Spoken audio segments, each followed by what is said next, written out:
moves.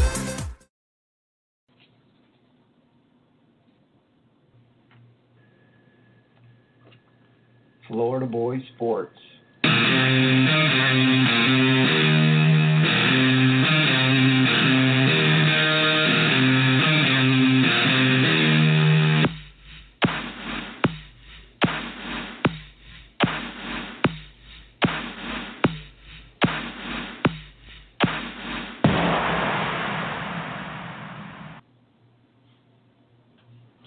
Good evening, ladies and gentlemen. Welcome to another edition of Florida Boy Sports. I'm Steve O'Reilly, joined with my partner in crime, Fabian Washington. Fabo, how you doing today, my main man? As always, I'm doing great, Steve-O. Let's rock and roll. All right. Hey, did you have a good weekend? Everything work out all right for you this weekend? A little rest and relaxation in football? Man, absolutely. You know on the weekend what I do. I do football, and more football. So I guess I shouldn't ask you if you watched the debate last night or you watched the game. Probably watched the game, I actually watched the game for 30 minutes, then flipped to the debate and caught the end of the game.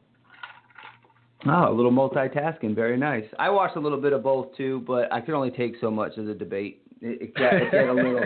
It just works my nerves too much, the way they both just duck questions and start making fun of each other. It's whatever. But anyway, we digress. Let's move along. The first thing we're going to talk about, the first hot topic on Florida Boy Sports this fine Tuesday night, is Les Miles got canned. The LSU Tigers decided they had enough of Les Miles and they let him go. Some people, especially some Louisiana fans, were a bit surprised by that because of his loyalty to the program. When there was other jobs out there he could have entertained, he decided to stay with LSU and not take the job. Michigan. So some people were very surprised that they just up and fired him. But as we've said many times, wins is the ultimate factor. And unfortunately, he hasn't put up enough of them. And they made the decision to move on. What do you think about the Les Miles firing, Fabo? Man, I would try to speak from a front office guy and a player because I've been through a coach being fired during the season in college. And I know me as a player, it hurts. It really hurts. When the guy that recruited you, the guy that when things are going bad in life and in football, that's who you run to, your head coach. He's your father figure while you're at that institution. So I know a lot of players were pissed. They had a lot of emotions. They probably said some things that they probably shouldn't have said. I know I did when Frank Solich got fired. Back in the day, I said some stupid stuff, but I was a kid being a kid, you know. And from a front office standpoint of it and an administrative standpoint, I can understand it. I understand the move 100% because Les just hasn't got the job done lately. This business is about what have you done for me lately, and Les hasn't gotten it done. For some reason, Les can't get over the hump. So I felt like the administration said, let's get this over with as soon as possible. So now the grieving process can start and the kids can get on with it. You know, it's probably going to be two or 3 weeks before those kids get their mind right strictly to football, because I know they're going to still be thinking about Les. But front office, I think that me remove myself as a student athlete, what I used to be, and me going through this, I think they made the right move. Get it over with, because he was on the chopping block from day one. He knew what he had to do, and that Auburn loss, you can't lose to Auburn, not this year. I felt like LSU is the much better team, and they lost to Auburn last second play. It was a good reversal of calls because LSU didn't get that ball off. So therefore, hey, maybe if they got the ball off and it's a touchdown, we're not having this conversation. We may be having this conversation later on in the year. But For me, it was a good decision because LSU is freaking loaded. Steve, in the last 5 years of, let me just give you a recruiting aspect of what a great job Les has done at recruiting. This year, they're number 3. 2016, which is last year's recruiting class, they were number 5. 2015, they were number 8 overall. 2014, they're number 2 overall. 2013, they're number 6 overall. They have the studs there to win. They have just as good a team as anybody in this country. The problem is, and I see the only problem that they have at LSU is developing quarterbacks. Developing quarterbacks is a huge problem there. I don't know. Since Jimbo left, I haven't seen a legit quarterback come out of that program. In the last 3 years, they brought in 3-star quarterbacks. In 2014, they did bring in a 4-star quarterback, Brandon Harris. In 2013, they brought in 2 4-star quarterbacks, Anthony Jennings and Hayden Reddick. Where are those guys? Because Danny Etling is the starting quarterback. So where are those guys? It's like you have to develop the quarterback to have success in college football, and Les and Cam did a terrible job at that. That's why, in my opinion, that's the main reason why Les is on the streets right now. And to add to that, being in the SEC West, what's the one team that you have to beat, Steve? The one team. You got to beat Auburn. You got to beat Bama. Well, you got to beat Auburn, too. That's their rival. You can't lose to them year in and year out. You got to beat. They haven't beaten Bama. They haven't beat Bama since 2011. A lot of people haven't beat Bama. Let's just be fair. Bama's a powerhouse. I mean, that's a legit LSU powerhouse. is too. LSU is too. I just reeled off. It's the same recruiting. They're getting the same caliber athletes. They're getting the same caliber athletes. You got to beat Bama. You have to win your side of the division at some point. And you're not going to be able to win your side of the division if you don't beat Bama. It's just that simple. And Les hasn't done a great job at that at all. His record throughout the last few years isn't Les Miles, like 2015, 9-3, 2014, 8-5, 2013, 10-3. No, that's not going to cut the mustard. So therefore, you got to let Les go, man. I'll let you say your piece with it. I don't know if you feel like the firing was justified or not. What do you think?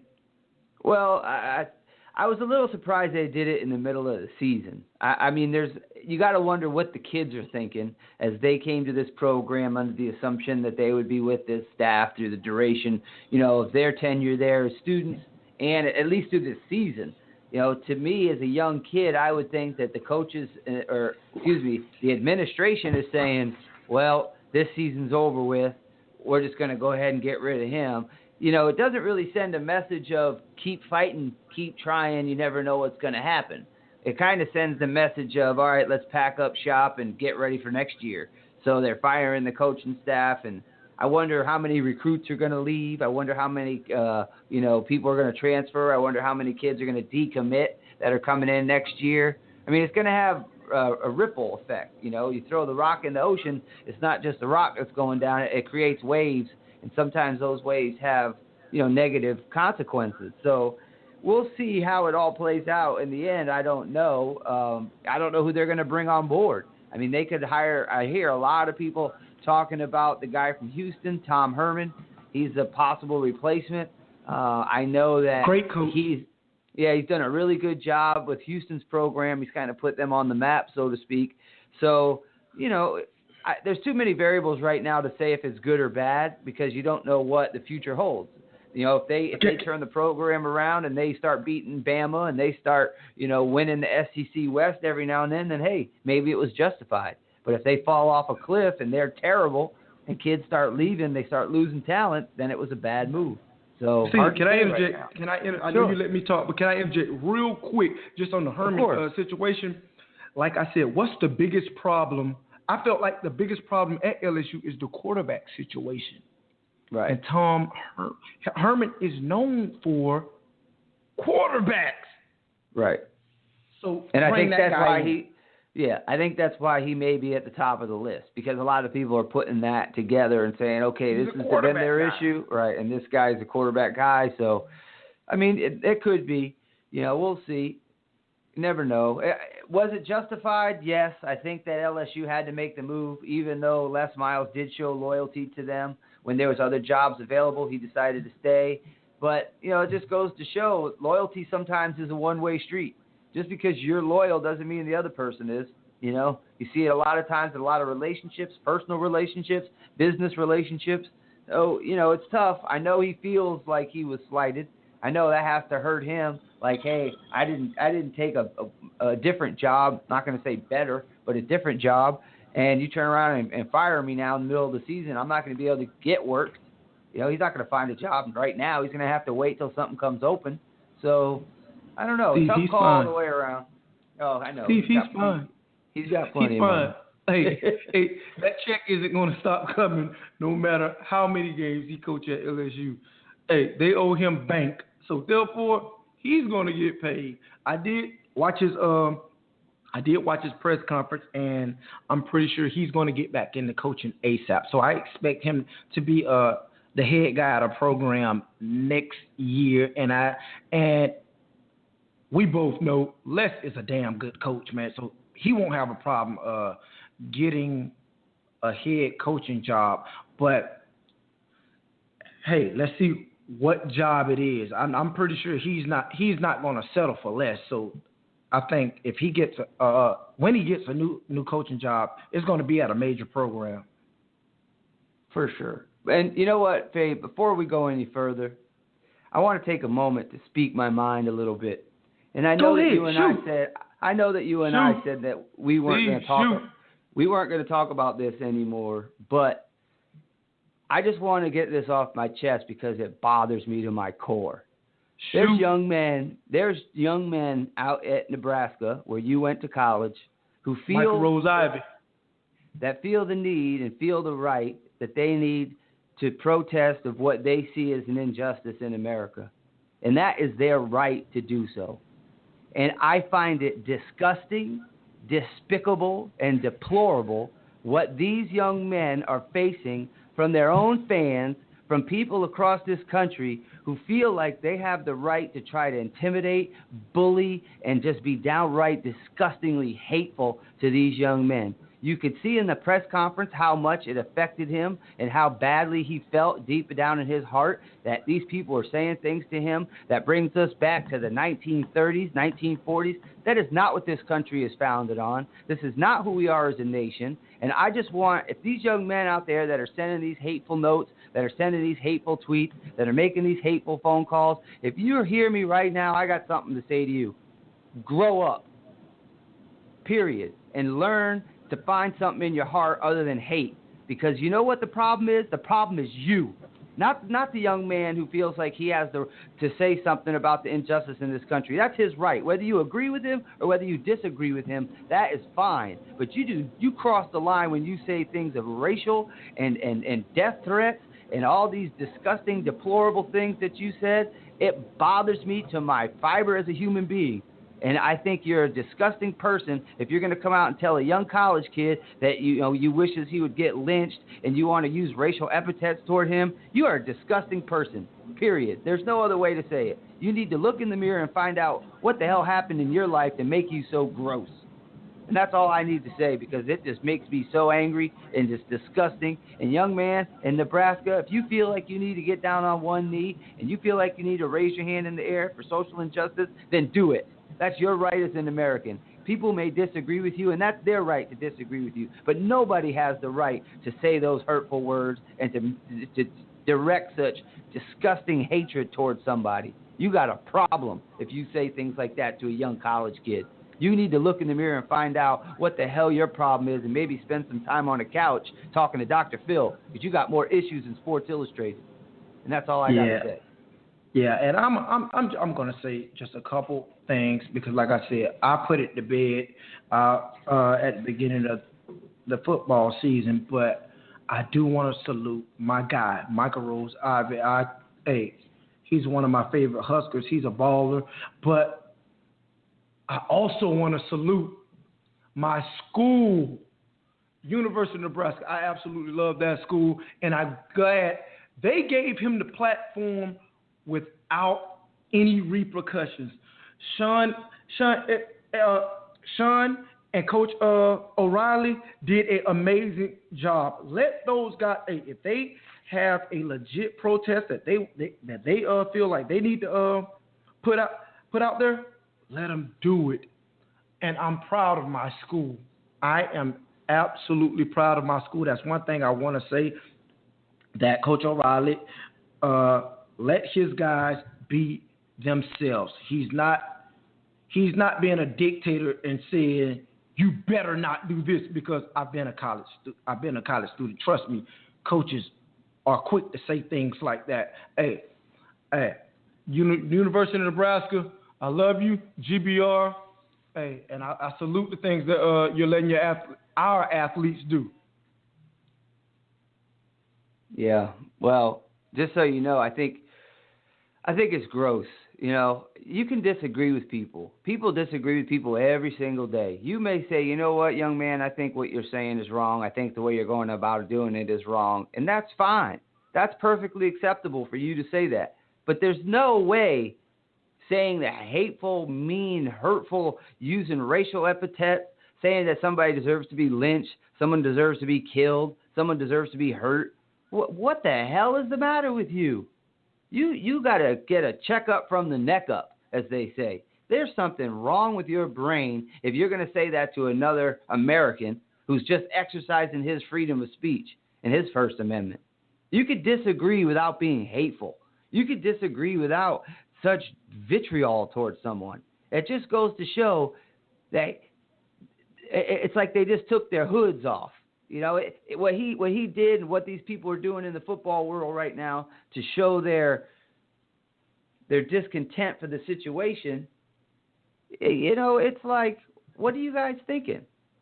It baffles me that people would still be so hate-filled in today's world, but it's there, obviously. We see it, and I had to get that off my chest. So Do you, my boy? It is what it is. Anyway, Absolutely.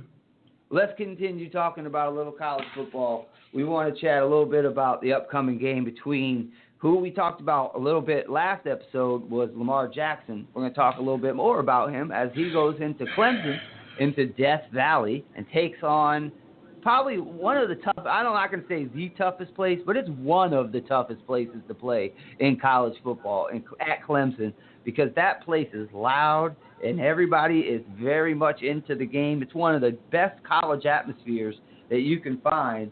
So I don't know. It's going to be a tough game, but it's a primetime game, 8 o'clock. I think that Louisville is going to do it. I think the stars come out at night, and I think Jackson is the biggest star on the stage. So I think we're going to see the road team come in and get a win. What do you think, Faith? I think this one is going to be a hard-fought game. When I say hard-fought, I think it come down to the last, whoever got the ball last. For the simple fact, there are stars on both teams. Both of those quarterbacks are stars, both of them. But when you put the number 3 defense in Clemson and the number 13 defense in Louisville on the same field, I don't think it's going to be much scoring. I just don't.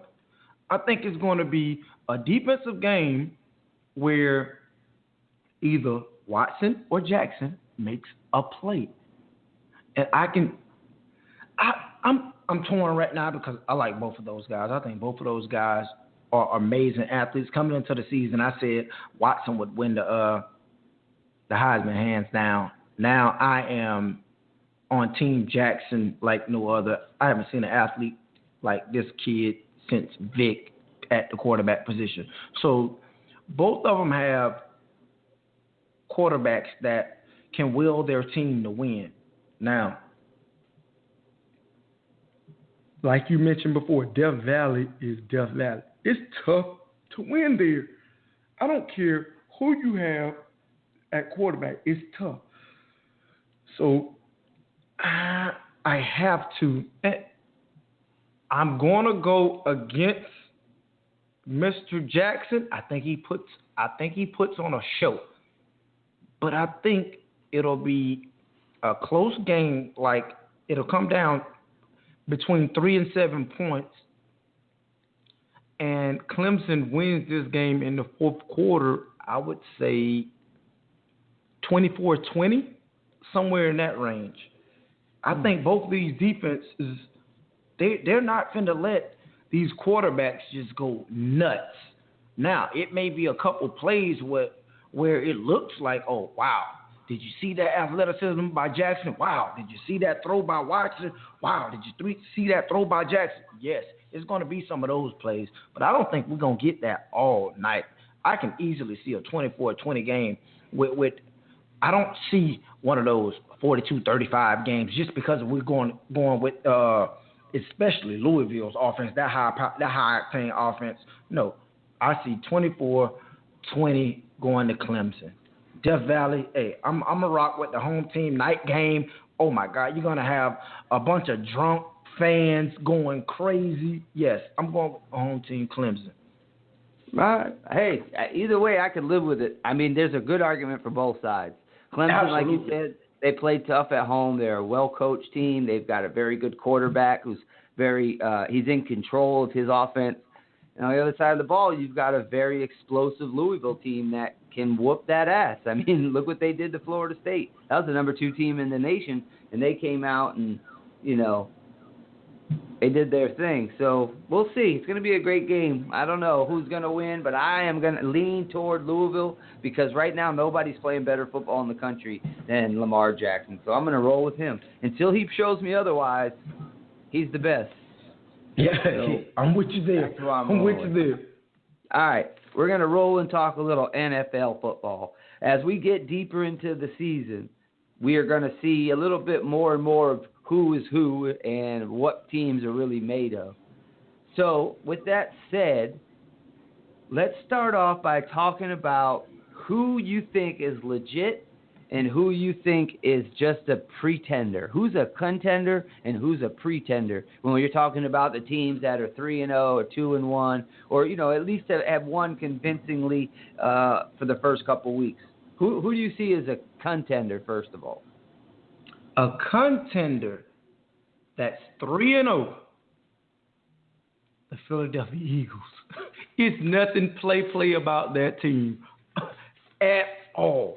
Man, the beating they put on the Steelers this weekend was insane. I don't think you could have got one person in America to go with that kind of beating. Yeah, they may beat them by a field goal, but not by 30 points. Like, are you serious? I couldn't believe it. So, the Steelers are loaded, and and we all know that's a contender. They beat the crap out of them. That was the Battle of Pennsylvania, and they won it.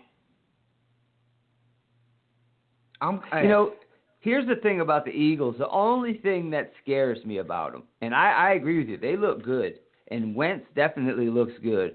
But the only little caveat is I just don't know how teams are going to play him differently when they get enough game tape on him.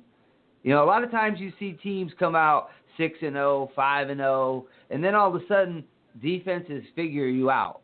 And one team plays you a certain way, and that's it. There's the blueprint, and there you go, copycat league. Right. So, I could see a good defense coming along in week 5. Maybe they're 4-1 or 5-0 or 5-1, and then some team comes along and plays this certain set of defense, plays a certain scheme, and Wentz is not good facing that. He just hasn't seen it yet, and he doesn't know how to handle it, and that's the blueprint for beating him. You're going to make him do this, X, Y, and Z, and that will make him, fold under pressure, whatever the case may be. So while I agree with you, I think the Eagles are legit because I love their defense. Fletcher Cox is a young stud. They've got good pressure up front, especially up the middle which is the best kind of pressure to have because quarterbacks hate that up the middle pressure. I mean, edge rushers are one thing, and they're great, and we see because quarterbacks step in the pocket with edge rushers. Exactly. And if they're fast and and they're mobile, they can take off running and usually pick up a first down. So, that there's a little bit of okay with the edge rusher, but if you have pressure up the middle, I mean, we've seen it with dominating defensive tackles. You get a guy that gets you like Warren Sapp type player that gets you 16 sacks. There's nowhere to go. You can't step outside. You're not going to run around the defense, and if the middle is now in your face, that's tough. So I like the Eagles defensively, and on offense, they got a lot of Darren Sproles type plays. And Wentz is making plays with his legs. I mean, there was one rollout he had where the pressure came and the Steelers blitzed. He avoided the sack and ran to the right, almost to the line of scrimmage. And then Sproles just took off running, and he floated it perfectly over the linebacker, and it went all the way for a touchdown, or at least a big, big gain. And I remember thinking, wow, this kid's got something. He's cool under pressure, and he can make all the throws. So as of right now, the Eagles look really, really good. But it would not surprise me one bit if in a month or 2 months we see him exposed a little bit and teams start to figure him out. Because like I do, NFL defenses, they'll figure out what you're not good at, and they'll figure it out quick. So it may be short-lived, but I was really surprised on how well they beat the Steelers. I had the Steelers as one of my top 2 or 3 teams in the AFC, and they did put a beating on them. 34-3 is a pretty bad beating. All right, so you like who else I like in the NFC? Go ahead and name them. Yes, Minnesota sir. Vikings. Wow. Yes, sir. Yes, sir. How good are they right now? I mean, you look at this team. They have no Teddy Bridgewater. They have no Adrian Peterson. And they come out and they beat the Panthers on the road. They beat the Packers. I mean, they've beaten some really good teams already. And, I mean, you see production from guys like Brian Robison. Brian Robison's been in the NFL for 10 years. I've never heard of this guy before in my life. Now, granted, I don't watch a lot of Vikings football, but I never heard of Brian Robison. And then this guy's coming off the edge looking like a maniac, causing havoc. He had a strip sack against Aaron Rodgers for, a fumble, big turnover when they were only up by 3, which pretty much sealed the game. He played great again last week. And I saw an interview with him. One of his position coaches said that his ability to play multiple positions really makes this defense go. That without Robison, they wouldn't be as good as they are, because he said he plays the 3 technique on passing down, which means he comes inside. He plays the 5 technique or the 9 wide. He can also drop back and cover. So he's really like a hybrid defensive lineman that can do everything. And then, of course, you've got good cover guys on the outside, which I know you want to talk about being a cornerback. So they got a pretty good defense. They got a very good defense. They cause pressure, and they can cover. They stop the run, and they stop the pass. And it gives the offense an opportunity to stay on the field, control the clock, and they win these ball control football games. I think the Vikings are going to be there at the end. I really see them being a playoff contender and being a very good one. Obviously Sam Bradford depends a lot on how he plays, because he can be hit or miss. But right now he's definitely hitting, because he looks really good. So the Vikings are my surprise team, or my contender, if you will, in the NFC. Who's your pretender in the NFC? No, I have to talk about your contender, because I'm in love with that team also. I'm in love with Minnesota. Just like you said, yes. That secondary with Rose and Smith, dude, I think that secondary can make some noise for a long time, just because they're both young. That front 7 goes out and hunts. Everything about Minnesota before the season said, abort, abort, abort, abort, abort. And Mike Zimmer is making it happen. He's making it happen. Dude, they're one of the – we give Coach Belichick all the credit in the world for plug and play. But Minnesota is plugging and playing. They're playing whatever They're doing whatever it takes to win. A guy goes down, next man up, and you better play good. And you better play good. It's just that simple. Laquan Treadwell, first-round draft pick. Know what Coach said? Until we see better practice, you don't get reps in the game. It's that simple. I love the way he's a leader. He's a leader. He's not one of those guys, and this is what I see from him. He's not one of those guys that just because you make X amount of dollars, you're going to play on my football team. No, you'll be on my football team, but you're not. That doesn't necessarily mean you're going to play on Sunday. You might not dress if you're not good enough. So I love coaches like that, and I am becoming a big fan of his just because he's went through a gauntlet. Think about it. It's kind of through 3 weeks. He's kind of went through a gauntlet already. Tennessee, Green Bay, Carolina, and he's 3-0 with plug and play guys, not his main guys. He's plugging guys in, and it's still working. I can't wait to see some guys when these guys get healthy to see how good they can be. Minnesota is one of those teams that, yes, I'm a big AR-12 fan, big Aaron Rodgers fan, big Green Bay fan. Also, because to be an AR-12 fan, you gotta like some of the pieces that they have in Green Bay. But I think this year, those guys beat Green Bay back to back, and I mean both games this year, and it's gonna be their division from here on out until Green Bay can fix that offensive line. Yeah. Go ahead, Steve. Well, it's like you said. I mean, here's the thing.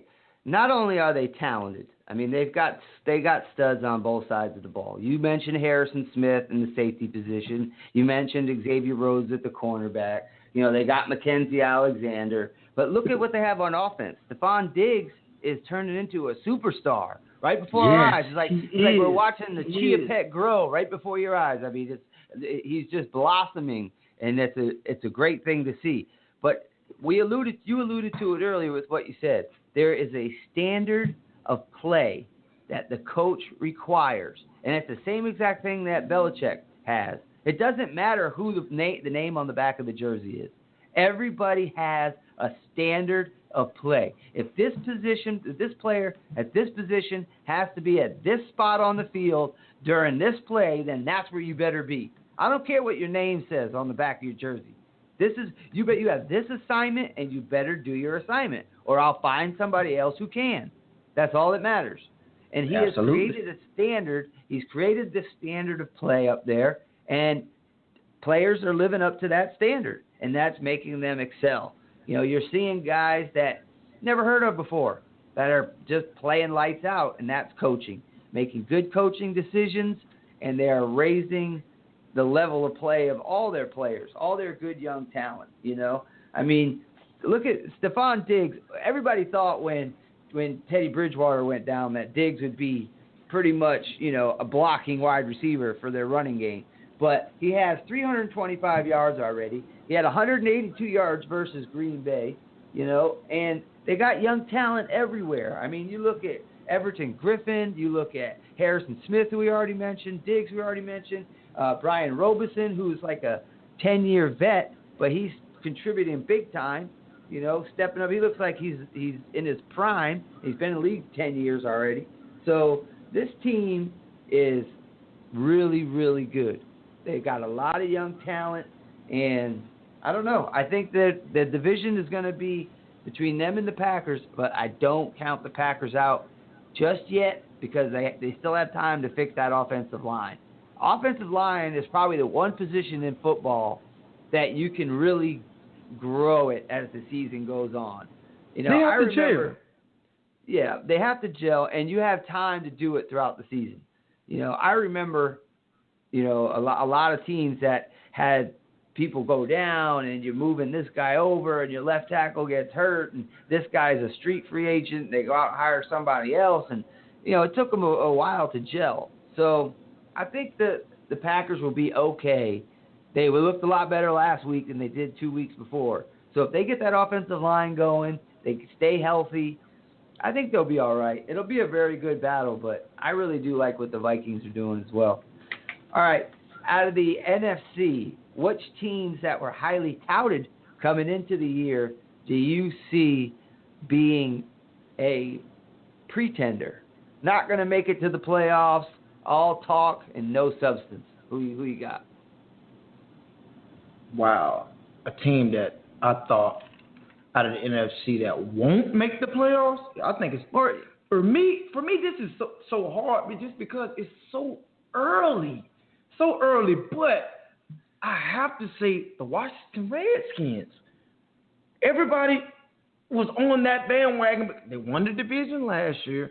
Okay, they were either, from what I've seen, people had them getting in as the division winner, or it's only one team coming out of that division, but had them getting in because that team was set in place to win. They won the division last year, and then you got to think about the New York Giants defensive woes from last year. Nobody thought the Giants defense would be snapping how they are right now. So it was easy for me to say, okay, the Redskins will win this division again, especially once Tony Romo went down. The Eagles have a rookie quarterback. I'm like, okay, they got this division easily. Well, it ain't happening. It's not happening. Kirk Cousins looks like he's the rookie in the division. He's playing awful. Yes, he got a win Sunday. A big win. A win that they really, really needed. When I say really needed, they needed that win in the worst way. But he's playing awful. Look at even Sunday. I watched that game because of the matchup that we talked about last week between Odell and Norman. I watched that game, and Cousins is still throwing dirt balls. I'm like, come on, dude. You got to pick the ball up. This is from week 1 to week 2 to week 3. I've watched all 3 of their games. He's throwing dirt balls. I don't know if he has pressure of the contract. I don't know what's going on, but he doesn't look like that guy last year that was the starting quarterback that got those guys to the playoffs. And I feel like that's the team that I feel like has no chance in hell at making the playoffs this year. That would be my team. All right. I like that, but I also think that Eli Manning gift wrapped that win last week for the Redskins. I think they should have lost that game. Eli threw some stupid interceptions in that game, but that's neither here nor. Plus, the Giants got beat up on the back end. They had DRC went out with a groin. Apple was down. He had an injury, so if they should have, Redskins should have won that game. But I hear what you're saying. I like that. I also noticed that the NFC East has a new division winner almost every year. So I think it's the Eagles' turn. I think they all call each other and say, okay, you're up. I mean, it seems like every single year a different team wins that division. There hasn't been like a stalwart, that just, like the Patriots own the AFC East. There hasn't been a team like that in the NFC East. But the team that I am going to pick as my pretender is your Super Bowl pick. The Arizona Cardinals, to me, do not look like a playoff caliber team. I agree. One week they show up, the next week they get shown up. And I don't know which one it is. Who are they? Are they the team that beat the Bucs 40-7, or are they the team that lost last week to the Bills? Now, I know they had to go coast, and that matters. Everybody says, them early games for West Coast teams, it's hard for them to adjust, yada, yada, yada. But I've seen other teams do it. Exactly. The Cardinals, to me, need better play out of their quarterback. I just don't trust Carson Palmer. I just don't trust him. I don't know why. I mean, I know he can spin it. I know he's got all the tools to be a great quarterback. But it just seems like, I don't know. There's something about him that is missing. I don't know if it's the grit. I don't know what it is. But I just don't see, especially in that division, we see the Rams getting better right before our eyes. They're getting better. They scored a lot of points last week. That offense is starting to come around. We know what their defense can do. We know what the Seahawks bring week in and week out. So to win the West, you gotta probably win 11 or 12 ball games, I would say. At least 11. I don't see the Seahawks lose. I see the Seahawks winning every home game. So if they split on the road, they'll be a 12-win team. So I just don't see the Cardinals getting that far. I mean, they lost to Jimmy Garoppolo. I know the Patriots are tough, but you should be able to beat a backup quarterback when they're not full strength. You know what I mean? So I don't know. I'm going to pick the Cardinals as my team. That I don't know if they're going to make it. We'll see. Long way to go, like you said. Long way to go. All right, let's jump over to the AFC. Who is your contender and who is your pretender? We'll start with the contenders first. Winners always go first. Who do you like? Who is the major league contender? A major league contender in the AFC, besides the obvious two teams to me, and that's the Patriots and the Steelers. I'm going to have to say the Raiders. I'm not trying to be a homer here, but I think that team has what it takes to get in the playoffs because they haven't got it going on defense yet. I still haven't got my guy Khalil Mack coming off that edge like a monster like he usually does. We paid a lot of money for Smith at the cornerback position, who in week 3 finally looked like, okay, he might, all right, it's going to work. So if we can get that defense to start hunting a little bit along with how that offense plays, the offense is almost unstoppable. They're going to score points. We just need the defense to get some stops. If the defense gets some stops, I see no reason the Raiders don't make the playoffs. I think 2-1 isn't just a facade for them. I think that's the real team. I hate the fact that they did lose to Atlanta at home, which I think they're a better team than, but Atlanta is a 2-1 team, which on the other end, not to get off subject, I think they're one of the pretenders, but I think Oakland will get it done and get in the playoffs, man. That team is just across the board, especially the offensive line. I actually think that's their best position, offensive line. Run blocking, pass blocking, they get it done. Offensive line for the Oakland Raiders, people give the Dallas Cowboys all this credit. They give the Steelers all this credit. You got to give the Oakland Raiders some credit for their offensive line. Those guys are some studs up front. Yeah, so Oakland Raiders would be my pick.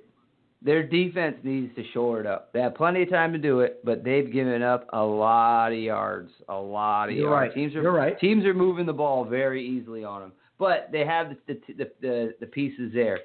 The team that I'm going to go with now, as far as contenders are concerned, I'm going to go ahead and just assume that the Patriots are going to be there because they're well coached and they've got a lot of talent. Tom Brady's going to be back after this week, so they're going to be fine. The Broncos showed me a lot with the road win against the Bengals. I had the Bengals winning that game. I didn't think that their quarterback could put up the numbers he did. That was a great game for him, 312 yards, 4 touchdowns, no interceptions. So they're playing good. I see them in the playoffs, and they'll be there at the end. But the team to me that is a serious contender is the Baltimore Ravens. And I'll tell you why I like the Ravens, because they're 3-0 and they haven't played good football yet. And that says a lot to me about a team when they can win ugly. You find a way to win even though you weren't at your best. You weren't firing on all cylinders. You had a lot of, lucky breaks here and there, but you found a way to win the ball game. And that, to me, is huge. As long as that kid Perriman can stay healthy, that wide receiver, you pair him with Wallace, Flacco's arm, the defense will be there. You know that Elvis Dumerville and Suggs and those guys, they're going to get after the quarterback. They've got the talent. So I think the Baltimore Ravens are going to be a team that you're going to have to, once they get clicking, yeah, you're gonna have to watch out. They may challenge big time the Steelers. I mean, we both like the Steelers a lot, especially with all the weapons that. I'm not going to go against you with the Baltimore Ravens. Hey, that's another pick, but Baltimore was my obvious pick. So I tried to dig down deep. I'm not saying contender as in win the Super Bowl for the Raiders. I'm saying I think the Raiders will make the playoffs. Yeah, I have no problem with that. But a team that I think is also kind of surprised me is the Kansas City Chiefs. I really thought the AFC West was going to come down to the Broncos and the Raiders this year, and I thought the Chiefs would lay by the wayside. But after an 8-turnover game against the Jets, 8? I mean, that's not 1 or 2, 8. They had 6 interceptions alone and 2 forced fumbles that they recovered. That was impressive. Turnovers. That was impressive. If you could get a team that can turn that, get the other team to turn over the ball that much, that they can also run the ball, because Jamal Charles is only going to get healthier. You know, Alex Smith makes the safe throws. So, I don't know. I think Kansas City may be a tough out. They got a good tight end in Kelsey. You know, I don't know. Top Kansas 5 City, tight end. Yeah, and Kansas City, they kind of showed me something. So, out of all the teams that are sitting 3-0 or 2-1 or better, I think that's definitely my contenders. Now, my pretenders, this is tough because I don't want to write the Steelers off just yet because, you know, they looked all right. So I'm not. Until week 3. Yeah, I'm going to say there's 2 teams that come out.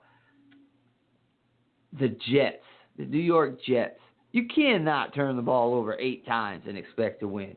There's times when Ryan Fitzpatrick just looks confused out there, like he doesn't know what to do. So he just throws it to the other team.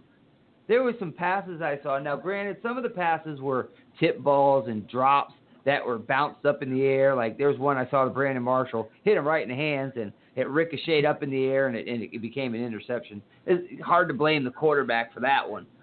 But there was other throws that he made that just made you shake your head and go, what are you thinking?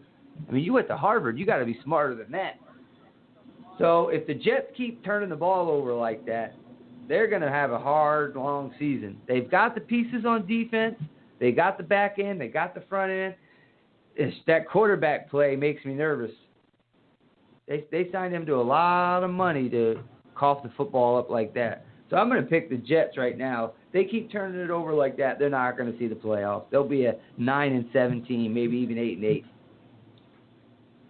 Okay, well, my pretender is your contender, the Kansas City Chiefs. I'm sorry, but the San Diego Chargers are god-awful. And for the Chiefs to play like they did versus the San Diego Chargers was despicable. Yes, they came back in the second half, but no, you're not going to tell me you're supposed to go down. I think the score was 21-3 at the half. Like, no way. Not versus the San Diego Chargers. San Diego Chargers are... Hey. No way. No way. I don't care if it's a division game. Though. I don't care if you don't matters. go down 21-3. No. I think they're pretenders. They could easily be 1-2 right now. Easily. The only impressive game I've actually seen them play was versus the Jets. No. I think they're pretenders. They're an 8-8 team to me. I think they're easily an 8-8 team. All right. Well, I'm not going to argue with you because I'm not a big Chiefs fan.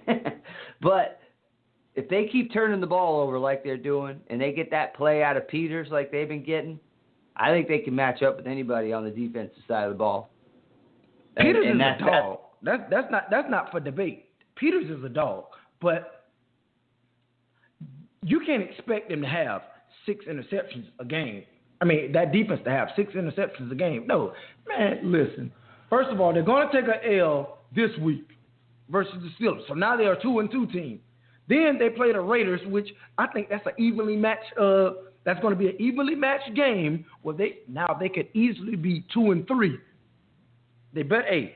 Trust me, I think they're pretenders. All right, I'm not mad at you. I just see a 24-3 win against a good Jets team. You put up 24 points against the Jets defense, you're doing something good. 8 turnovers, that's impressive to me. Sorry, that's a lot of turnovers. That means your defense is firing on all cylinders. They're turning them over, taking the ball away. Anyway, we're going to continue talking some NFL football, but I want to give out our phone number. If anybody would like to call in and talk to Fabian and I, feel free. It's area code 323-642-1707. Feel free to give us a call, talk some football, ask a question, anything you want to chat about or get off your chest, feel free to do so. 323-642-1707 is the phone number. All right, we're going to keep it moving, talking NFL. Let's talk a little bit about that matchup that we saw with the Redskins and the Giants. And we talked about the matchup between Norman and Odell Beckham as they went into the contest, and now we got to see the contest play out. Who do you think got the better of who in that matchup? Nobody. Dude, it reminded me of, how excited everybody was for Pacquiao and Floyd Mayweather? Yeah. I think that's kind of what it was. Like, nobody did anything. It was like, hey, Odell caught a couple balls. Norman made some plays. Hey, it is what it is. Hey, it's a push. It was a wash. So, therefore, hey, I can't wait to see the next matchup. I think it'll be even more interesting just because of Odell was so emotional about. I think Odell really wanted to, like, not in the literal sense, kill him, but on the field, he wanted to kill him. Like, he wanted to show up and show out and be like, Norman can't hold me at all. Dude. It was a push. Like there was that weird part where he like jumped in the air and he kind of like caught him or something, but he didn't catch him. But he like rode him. He rode him for like a good 3 seconds. What was that? That was weird. That was the rule. That was the rule to a T. The rule says, hey, you got to catch the ball in bounds. So what Norman did, he caught him, and he took him out of bounds. So therefore, if he would have caught the ball, it's not a play. That's what I saw it as. I felt like Norman was playing football. Norman couldn't see if he caught a ball or not. All he knew is Odell jumped in the air. So he caught him and walked him out of bounds. It was that simple to me. I don't think it was like anything big. Both of them actually, it's like you seen no reaction out of neither one of them on that play. It was like, okay, let's keep playing. It looked weird. It did look weird because you never see that happen. You never see that happen. But I just feel like Norman, hey, he jumped in the air. I'm going to catch you and I'm going to walk you out of bounds. So that's what it was to me. I think Josh Norman won that matchup. And the only reason I say this is because Odell looked frustrated. And when he took his helmet off and he smashed the kicking net and the net came back and hit him in the neck and he was mad, you could tell he was irritated. And anytime somebody gets under your skin like that, it gets inside your brain, they won. They got you. He got you mad. He got you irritated. You could see your frustration was visible on the sideline. Now, whether you're frustrated because of the offense was stuttering, if you're frustrated because of the turnovers, and maybe it was, but you were still frustrated. You were still angry. And the other guy on the other end of the field, you know he's in your ear all day chirping, talking. After a while, I think it wore him out. I think he was irritated. He was mad. And I'm going to give Norman the win on that one because he got him angry, and they won the ball game. Well, but Beckham did put up – he had 121 yards. So, I mean, it's not like he didn't get his, you know. That's why I called it a push. They lost. Oh, I called it a push. 121 yards. In your own personal experience being in the league, have you ever had anybody that you had a personal rivalry with? No. I never got it. That was more college with me, man. I'm like in the pros, man. I was there on Sunday to do a job and go home. Seriously. You didn't talk a lot of shit out there? Talk shit for what? Like, I'm going to come here, play ball, and go home. That's what I'm here to do. I'm not here to talk shit to you. I'm here to make plays and go home. That simple. It's like, if you want to talk shit, now, if you start the shit talking, you better back up the shit talking. That's where gonna come because then I will start. But I'm not an instigator. I'm not one of those guys because I feel like I'm gonna play ball regardless. So therefore, I don't gotta get in your head to have a good game. I'm just going out to try to make plays, man. Dude, I don't have to talk to you at all. I don't have to talk to you, and I don't get what's the huge beef between those two guys. It's like, dude, you now they see each other two times a year. So it's like I can understand the teams not liking each other, the divisional thing now, but last year it was like, come on, dude, you got to be kidding me. What are these guys going at it?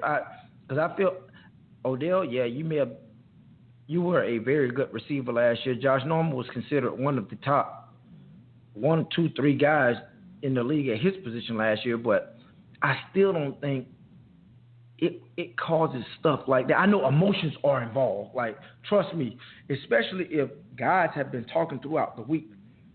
And that's the thing. I don't talk, so therefore I didn't get into the media throughout the week.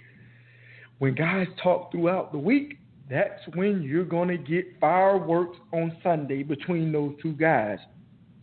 I'm watching. Go ahead. Do you think that rivalry is good for the game? Do you think?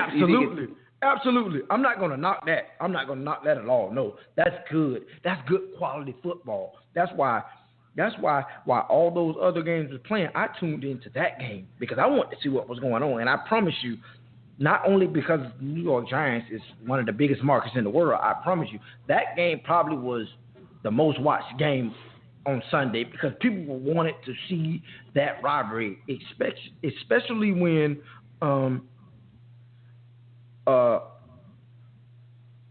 they said they were going to match Norman up with Odell. That's when everybody like, okay, yes.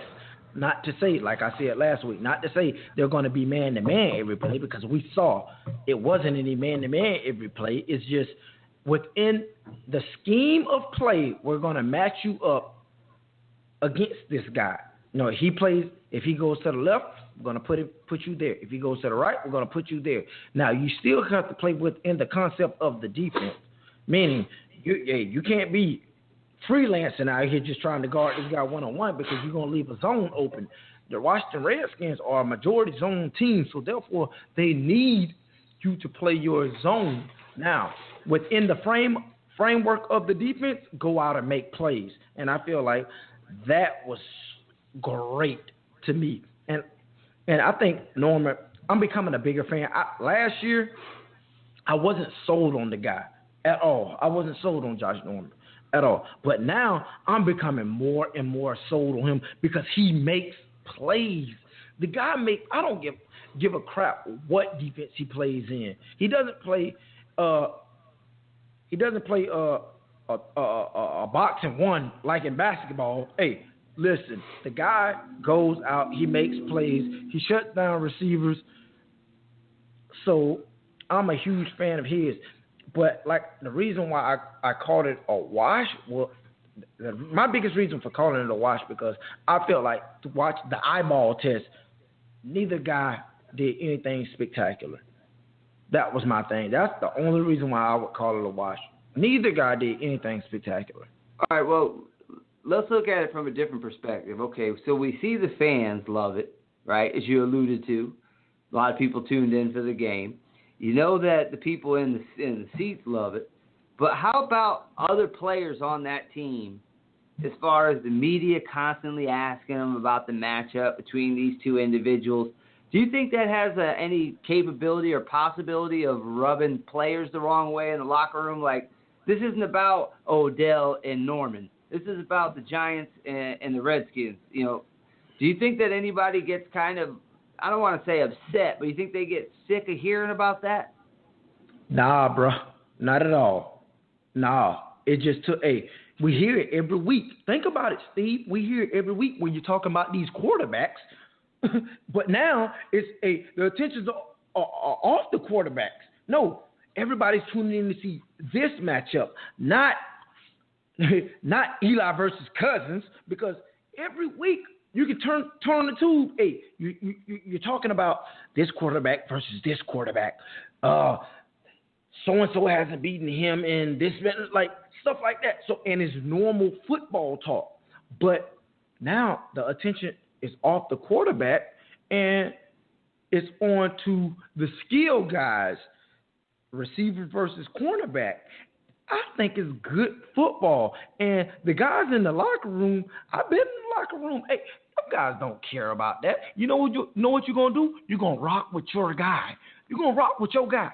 It's just simple as that. I don't care who he's going against. I'm rocking out with my guy because I believe in my guy. It's just that simple. Good point. All right. I want to ask a question because somebody posed this to me.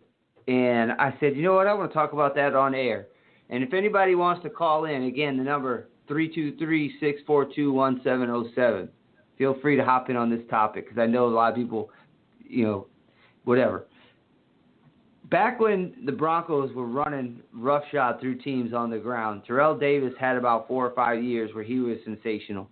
And then after he left, you saw Olandis Gary, Reuben Drowns, all types of guys that were no-namers that came in and excelled in that system of zone blocking. And a lot of people said, well, that kind of takes away from Terrell Davis because other guys that you never heard of are putting up big yards. Clinton Portis came in as a rookie and went for over 1,500. So it made you think that maybe it was more systemic than it was player ability. Now you're kind of seeing the same thing a little bit when you talk about Tom Brady and the Patriots.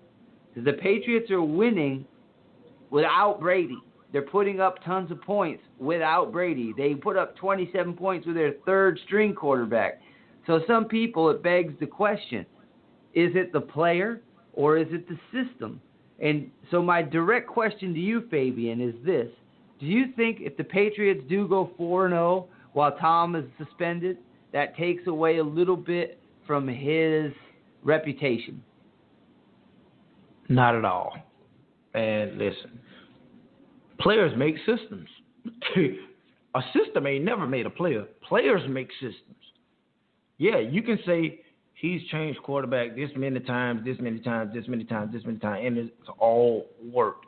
But I still recall the Patriots before he got there. They weren't that glamorous. Drew Brees,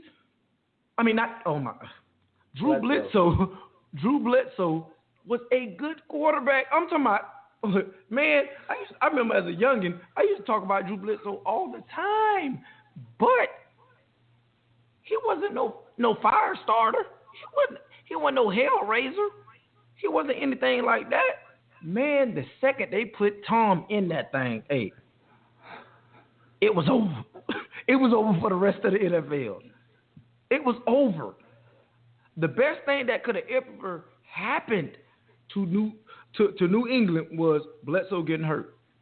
I'm just being as honest, and I don't wish any player being hurt, but the best thing on the face of the planet that could have happened for them was Bledsoe being hurt, because we still might not know what Tom Brady could do possibly into the next year, because you just don't bench a guy like Bledsoe.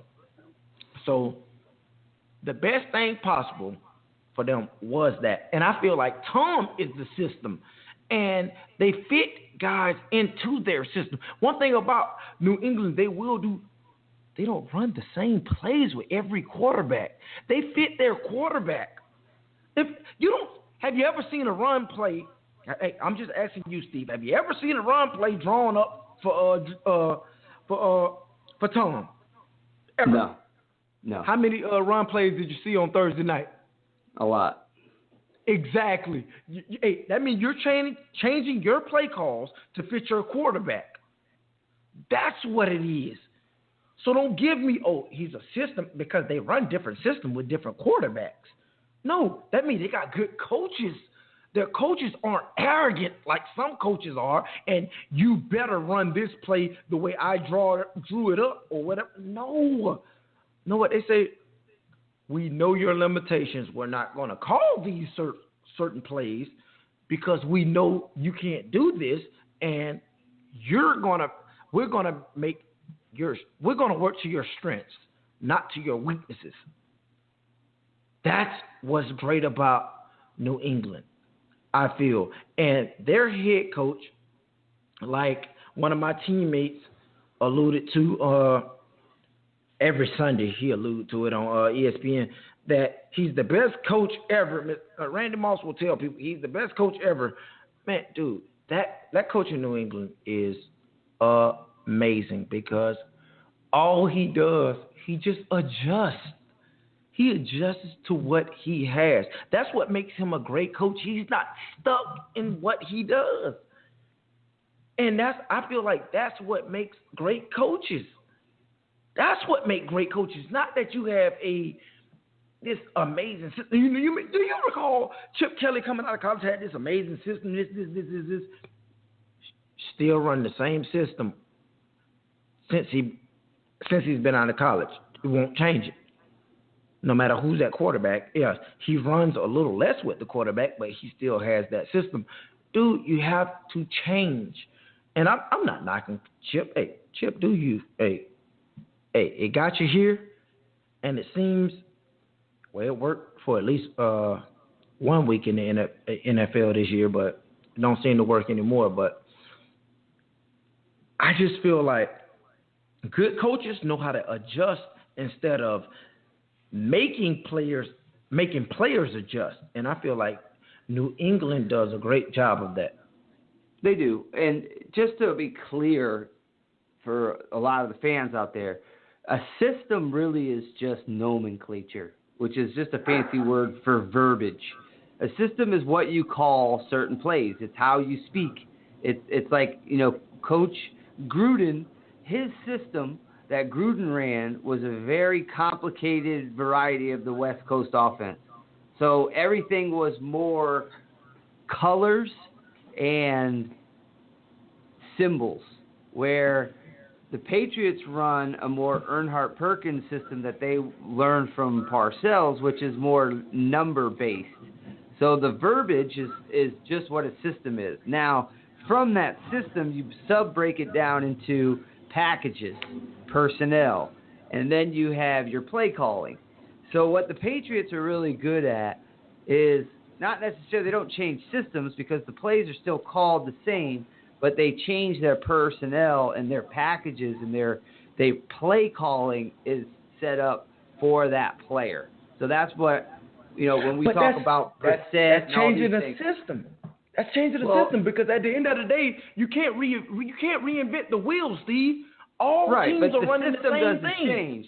The system doesn't change. They call it the same. Like, the plays are still called the same. Like, that's why some quarterbacks, when they go to different teams, they have to learn.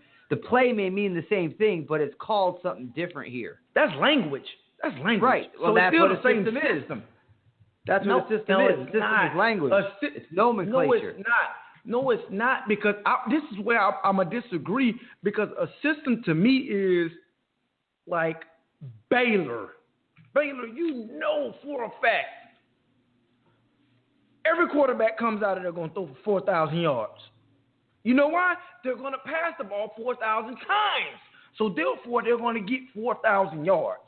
That's a system to me. Not calling a play a certain way, that's not a system to me, because everybody calls the same plays. It's just different lingo. I swear. Right. That's what I'm saying. Even on the defensive side of the ball. Right. You can't reinvent the wheel. That's my point. Nobody reinvents the wheel. I'm not saying they're reinventing the wheel. What I'm saying is that a system is what you call this guy cutting across the field and this guy running a 7 route. You're going to call it something different than they call it in the West Coast offense. A West Coast offense is totally different than what they run in New England, but they're not changing their system. It's not like saying, okay, Brissett's here, so we're going to go ahead and switch to a West Coast offense and change all of our verbiage for a different quarterback. They don't do that. They don't change systems. They change packages. They change personnel. They change the play calling. But the playbook is still the same playbook they passed out to every player at the beginning of camp. This is our playbook. This is what we run. This is what we call it. We call it I disagree. The Y, the X. I disagree. Well, I disagree fine. because it's no way in hell they had that many quarterback runs in the Patriots playbook day one with Tom Brady going in. It's no way in hell. You know what they did? They put him in because that fits their quarterback. Yes, every week. Sure. They added in Exactly. different personnel. They added in different packages, but they didn't change the system. It's the same Yes, car. they did. You have to change the system with different quarterbacks. You have to. Yes, the verbiage may be the same, but you're changing the system. You're not calling the same plays that you would with Tom Brady. You change the system. I understand that, but if you Google, which I have because I've written a long essay on it, if you Google what the Patriots run for a system, the first thing they'll tell you is the system is nomenclature. It's the verbiage. That's all the system is. Every team runs the same plays. It's what they call them plays is what makes it different. It's just verbiage. No way. All right. No. Well, then what I read in the books that I read and the people that I talked to, and I talked to the guy who wrote Bill Parcells' book, and Parcells is the one who handed down the system to Bill Belichick. Bill Belichick learned the system when he worked for the Giants with Bill Parcells. Then he went to the Browns. Then he went to New England where that system was already in place. Now they're going to they may add in a couple of run packages, a couple of quarterback zone reads, a couple of quarterback keepers, but that's not changing their system. They're not going to change the way they call the plays. The same play they ran with Tom is the same play they ran with Brissett. If it's a passing play, it's called the same thing. It's from the same playbook. It's not like they handed out all new playbooks for different quarterbacks. Say, Brissett's in this week. Everybody, you get a whole new playbook. We're going to call it all new different stuff. No, they didn't do that. They added in a few wrinkles into the play calling, but they didn't change their system. We're getting system confused with packages. I can give you experience right here. I went from Rex Ryan to Rob Ryan with the Raiders. They ran the exact same package.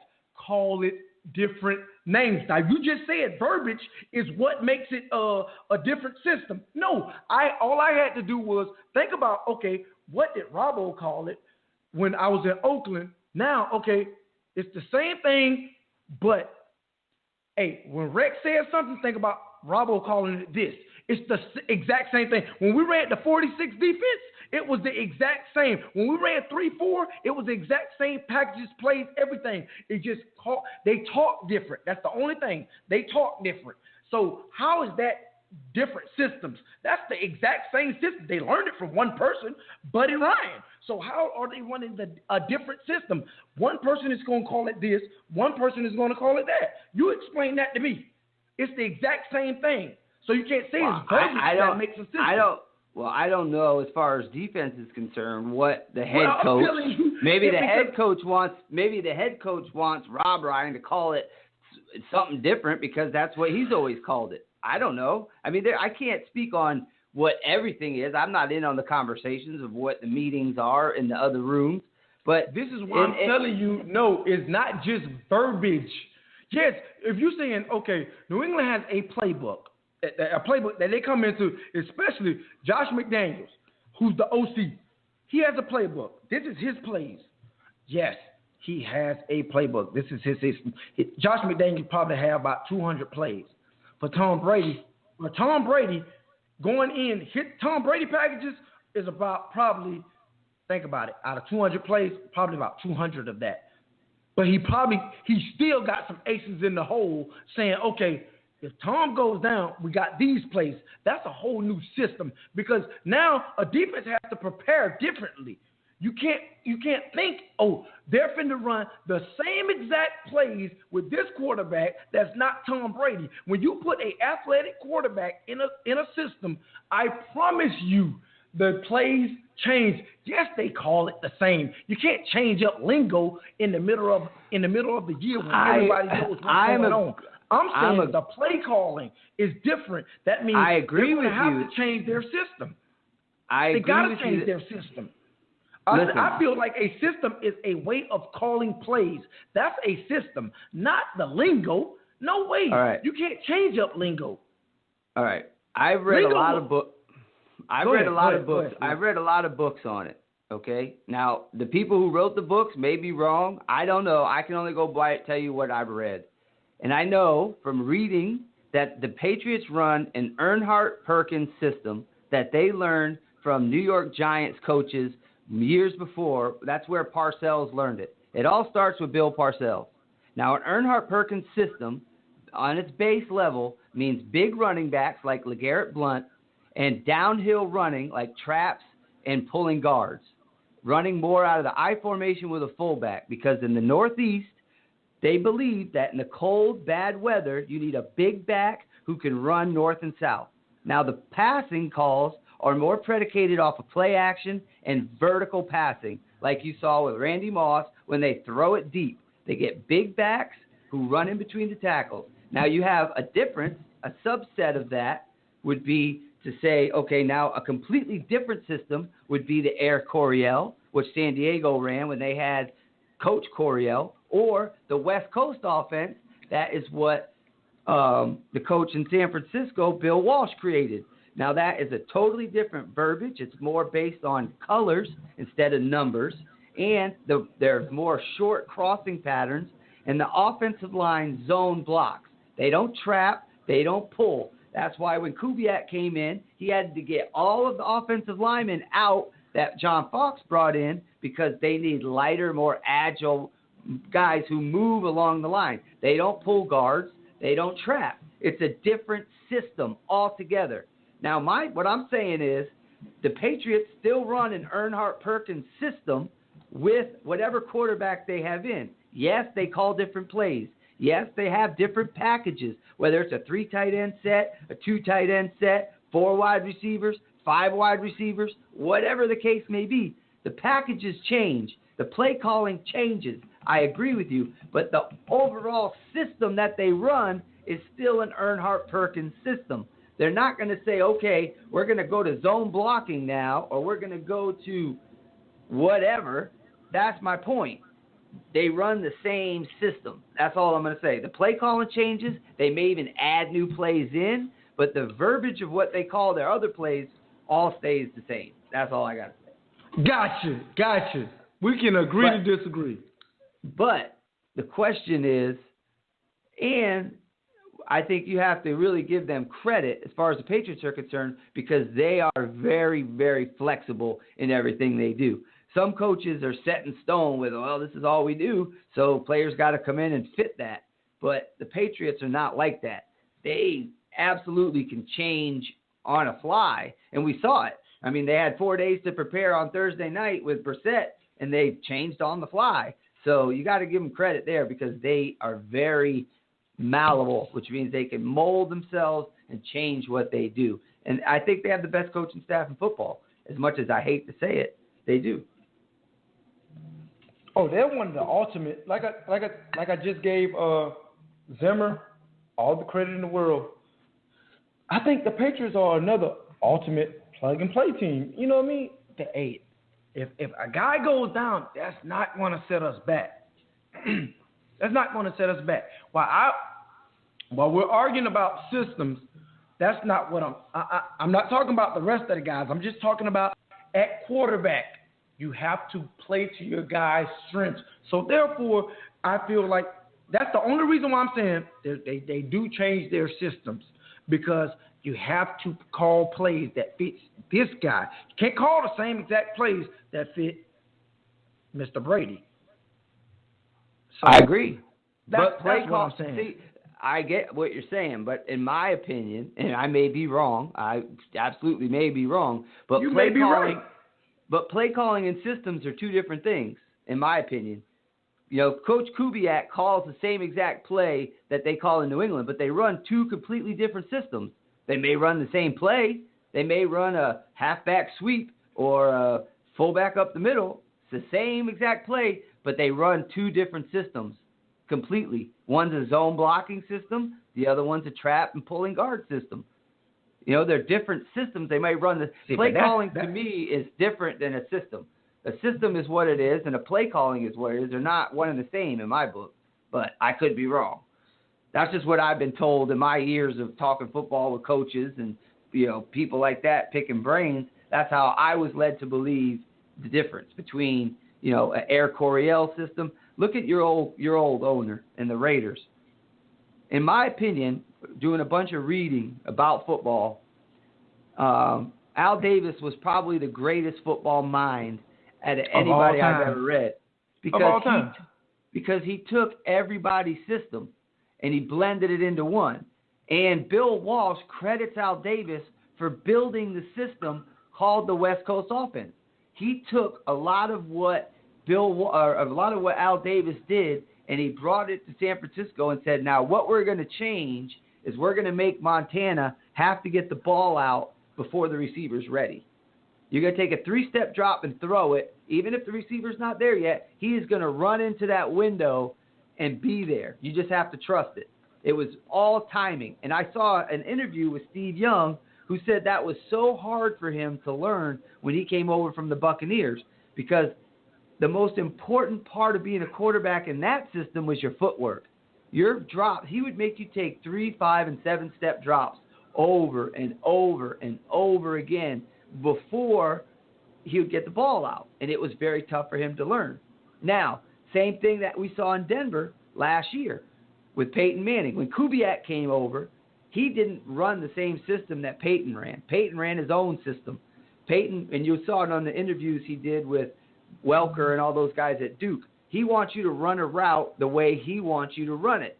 That's why a lot of Peyton's backups didn't do so well, because Coach Tom Cable said one time in an interview, why don't you ever let the backups get any reps to learn, the way you do things? He said, because if Peyton goes down, we're fucked.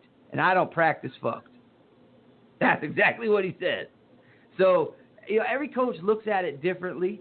The Patriots have that plug and play, like you said. Everybody's going to learn to do their job, and if someone goes down, the next guy's going to hop in and do it, that way. Peyton Manning didn't do that. He ran his own system. That was it. It was Peyton's way.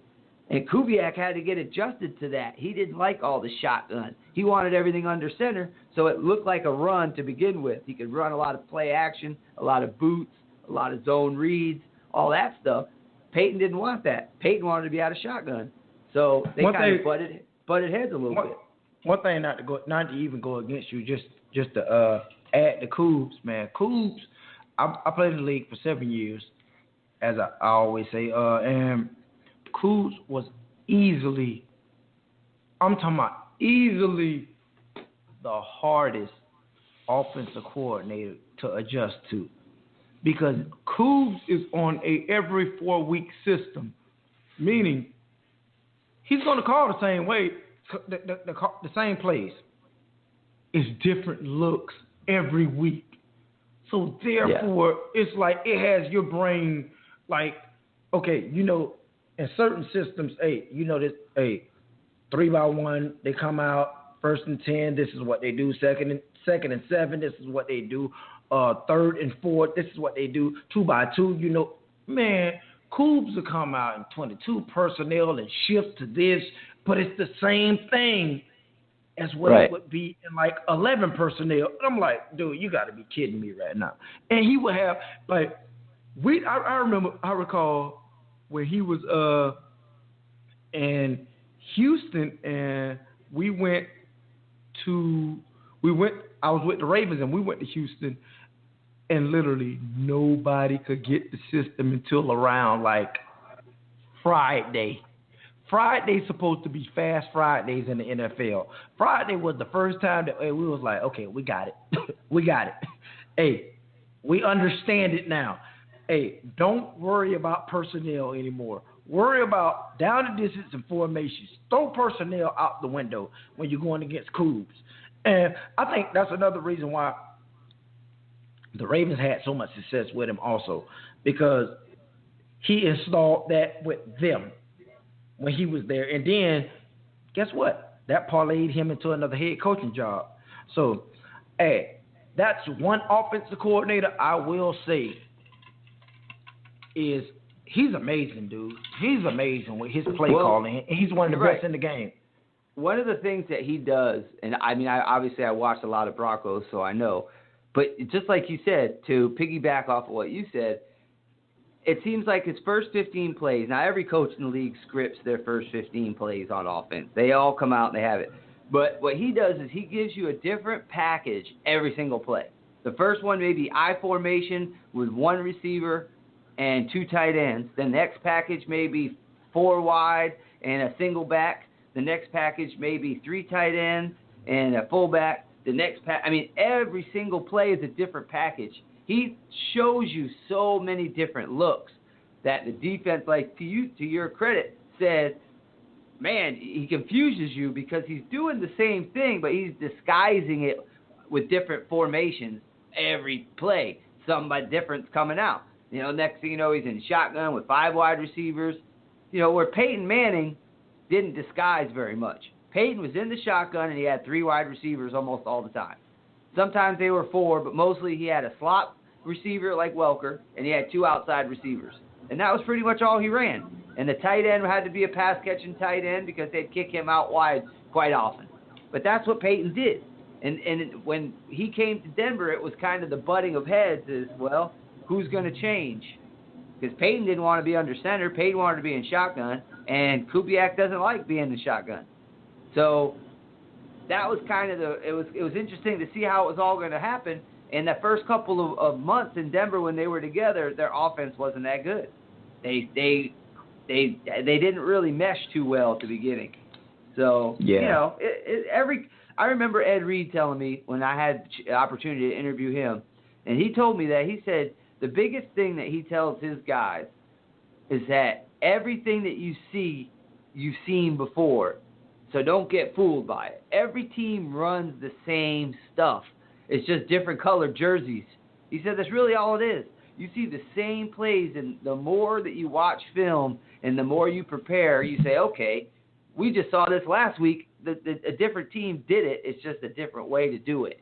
You know what I mean? Like they all run the same thing. I mean, how many times do you see it near the goal line, a quarterback roll to his right, the running back is the short throw, the tight end is, the second throw, and then you got a receiver toward the back of the end zone on the back line. So you have 3 throws to make, front, middle, back. They call it red, read, right option. Every team runs it. Every team runs that play. You would know better than me. You know what I mean? It's just verbiage. It's just what you call it. Yeah. It's how you would set it. You would know better than me on that end. I'm a defensive guy.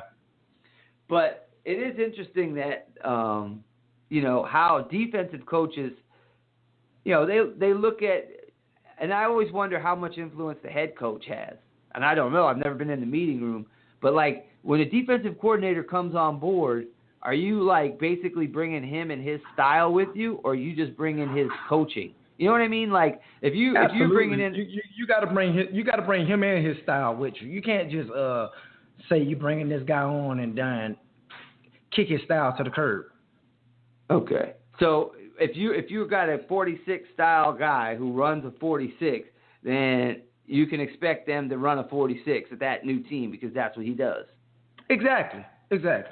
No, it's no way you getting guys that, and now some guys, especially if they really need a job, they will change their system and attempt to learn a new defense. But you're supposed to do what you do best. Well, hey, if what you do best isn't good enough for the next guy, don't go get that job. Don't go get that job. Your job is to call the defenses that you're good at calling, not the next man that's good at calling. So therefore, why would you hire a guy that's good at calling this defense, but you want him to run this defense? It makes absolutely no sense to me. Like I say, hey, and like I said, you've been around football enough to know, football is nothing but a dick swinging contest. So, but you can't make bad hires.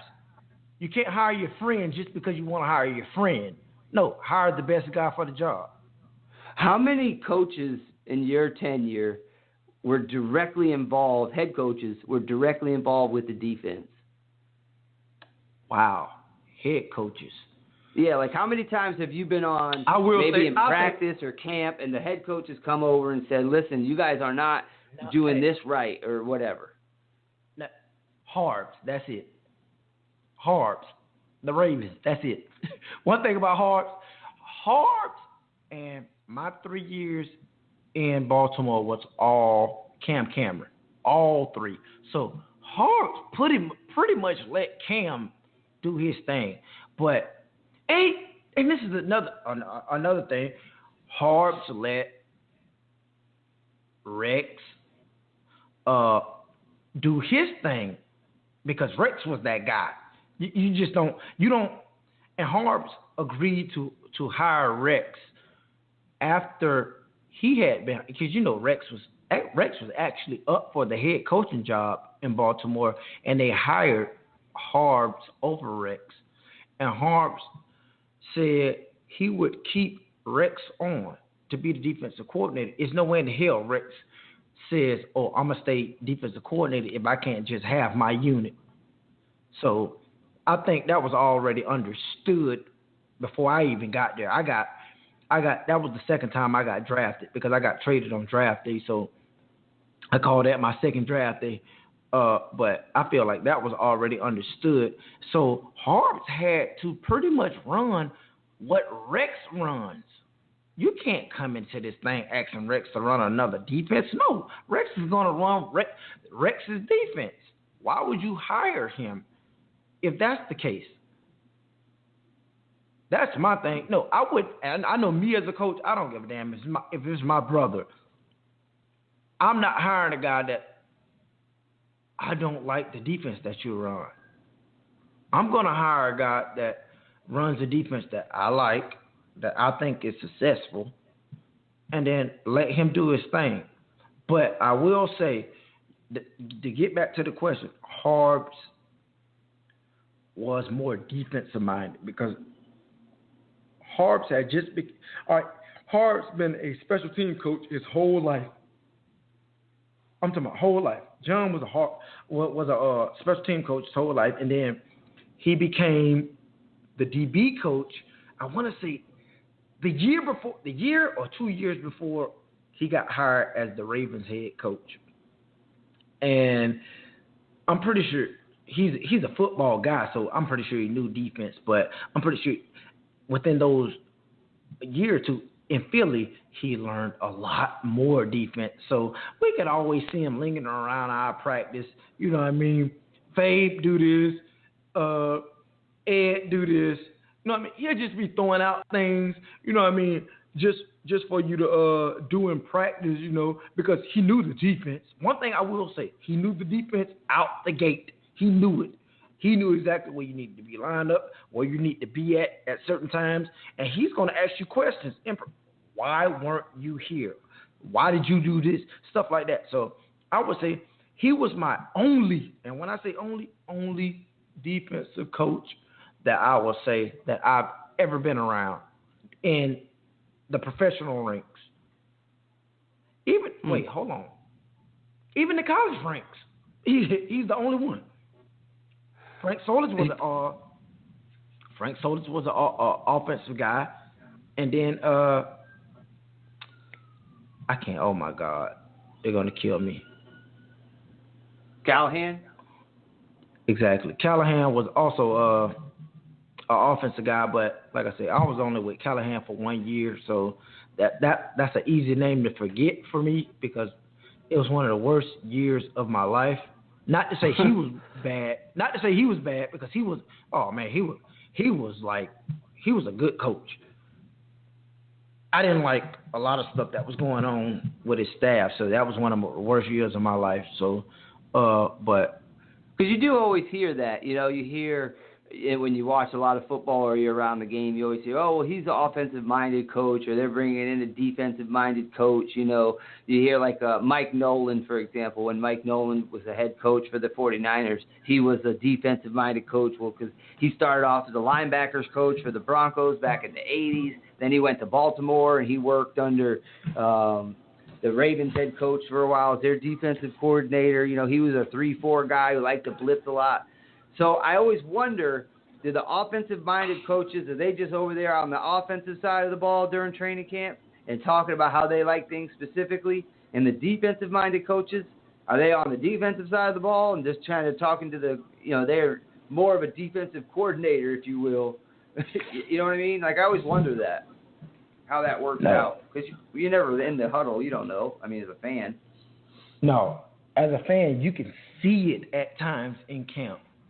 The coach that knows more about one side of the ball is usually going to be on that side of the ball. It's that simple. Unless you have, I still recall, year one Harbaugh.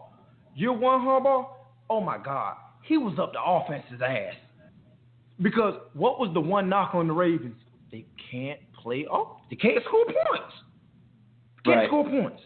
So he was up their ass, Steve. I'm talking about, this is my first year there, 4th year in the NFL, and all you see was Harbs getting on everybody. When I say everybody, nobody got a pass on offense.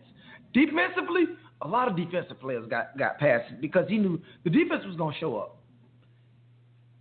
He didn't take the job for the offense to not show up. And, dude, when I tell you, I can recall some times where he would just go nuts in practice about how bad the offense was playing. And that would fire up the offense, actually, because they're like, dude, this guy think we're a joke, because that's kind of what they were talking about in the locker room. I could talk about this because it's overdone with. Harbaugh has won a championship, been to the AFC championship, I want to say 3 times. I want to say, just going off my dome. I know I went there one time with him. But offensively, those guys really thought that they were a joke, because it's like, why aren't you ever saying, he never said anything to the defense. It's like, yes, he yelled it. You know, we used to always, one thing I used to warn after year one, my rookies on defense, I say, hey, Harbs is going to come at you hard and fast. Hard and fast. Be prepared. He's going to come at you like you've never seen before. What I need you to do, man up. If you don't like it, let it go through one ear and out the other. Do not nut up, because he wants to see how you're going to react to these certain situations. That's what makes him. And I swear, the guy, I love Harbs, bro. Like, John is one of the best head coaches in the league, bar none. I'm talking, yes, Bill Belichick is like that dude, but John is amazing. He doesn't take a seat back to anybody, especially playing against them. When we're preparing, when I was with the Ravens, he don't care who's on the other side of the ball. He think we're going to kick their ass. And that's the way it should be.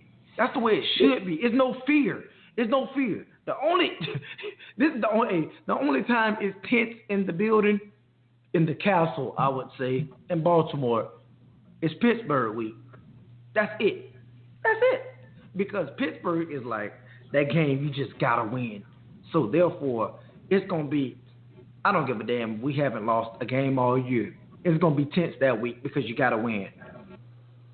So, Harbs, like I said, to get back to the main point, Harbs is the guy that is my defensive guy. Nobody else played defense, coached defense, anything that I've ever been a part of. I'm talking about from college all the way through the pros. It's always been offense. Harbs is the only defensive guy. Interesting. How much did Ed Reed and Ray Lewis and them coach on the field? Did they do a lot of on-the-field coaching? On the field, I would say, see, I'm different. I'm a little bit. Ed did most of his coaching throughout the week, meaning like we would go to Ed's. We would go to somebody's house, somebody in the defensive backfield house, Monday or Tuesday, and we would just get it done, dude. We would watch so much film. And Ed is a guy that he's not like, he could tell you like, Fave, hey, don't be afraid, jump that. I got your back, because you know we've seen this a million times. We've watched it. I know you see that. He's that type of guy. Ed's not the. Ed's not gonna say like one thing about Ed. Ed's not gonna degrade you at all as a player. It's some players that like gonna MF you, this. No, Ed's not that guy. Ed's just gonna be like, hey, we've seen this. Go jump it. I got your back. So he wants you to be you. How we say it's no robots on a football field. He wants you to be you. We know Ed 9 times out of 10 is the smartest guy on the field. No lie. He's the smartest guy on the field. Ed knows exactly what's coming. The next guy on the field that's the next smartest is Mr. Lewis. 52 was unreal at reading the run. I can recall playing Cincinnati my first year in Baltimore. First year in Baltimore, we go to Cincinnati, and what's his name from Texas that played running back for Cincinnati? I can't think of his name, but he played running back. And he said, man, Ray Lewis keep on calling our plays out. Like, and it just made me laugh because Ray's that smart where he knows he's going to direct everybody into the right. That front seven, he's going to direct them into the right position. So we made a lot of plays there. Trust me, Terrell Suggs reaped the rewards of Ray being super smart, not to knock anything on Suggs because Suggs is one of the best pass rushers / run stuffers in the league. You don't often get one in a hole. You either get one or the other. And right. Suggs is definitely one of the best at it. We just need to keep him on the field. He's getting older, so he's getting fragile. So I think within the last 2-3 years, he's missed 2 whole years. So therefore, it's like, hey, we need to keep him on the field. But when he's on the field, he's hell. So it's a lot of stuff that I could talk about Ravens football and guys I played with all day because I enjoy talking about those guys. I can't even name a guy that I played with that's a terrible teammate. I just can't. I can't because we go through stuff. We went through stuff in that locker room where it's sacred, and even when players disagree, we ride for each other. We ride for each other like no other. So, you know what I mean, Steve, you've been on the phone with me. You know I can talk all day when it comes to my experience in the locker room and guys I've been around because I love those guys and I talk to most of those guys all the time. Yeah, and it's always good to hear about, I love hearing the stories about the best that ever did it. In my opinion, Ed Reed and Ray Lewis, those guys are, they're 2 of the best to ever do it. Obviously when you start talking about the greatest of all time, people get opinionated, Ronnie Lott and this and that and the other. And that's fine. 20. You're splitting hairs, but 20.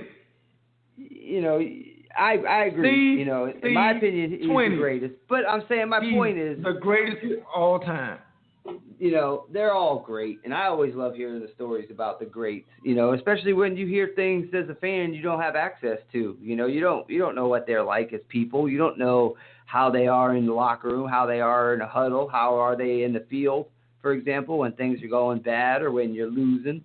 How are they? What type of people are they? So I always like hearing the stories. To me, and Steve, you've known me well before we've been on the radio.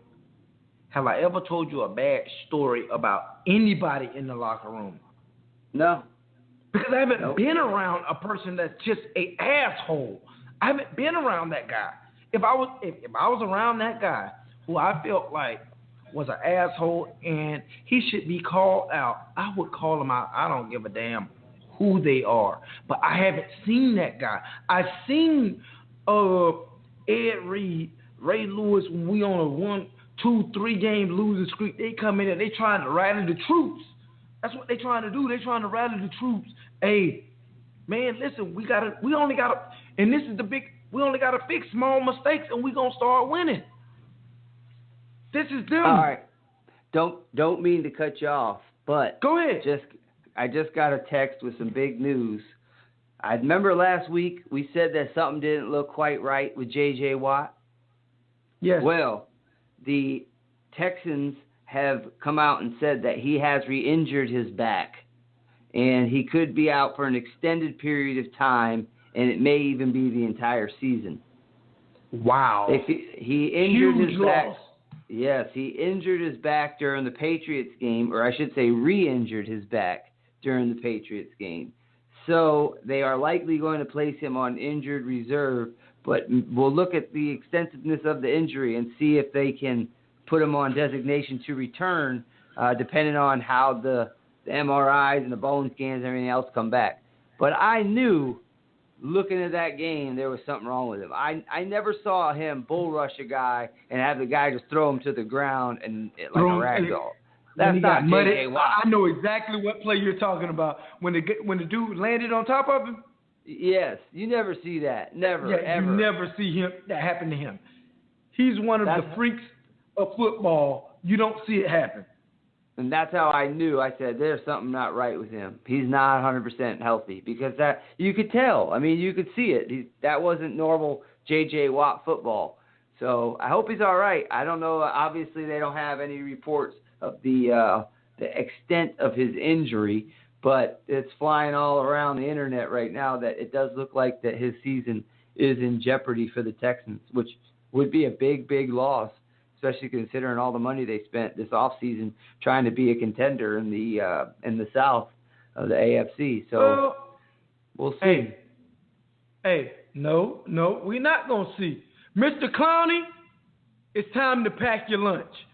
Come to play football. They drafted you number 1 overall to play football. Let's go. Let's go. It's time to play football. The defensive captain has just went down. The captain of the ship just went down. Who's the next man up?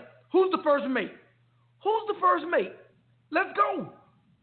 He has to play ball. He's been a major disappointment, hasn't he?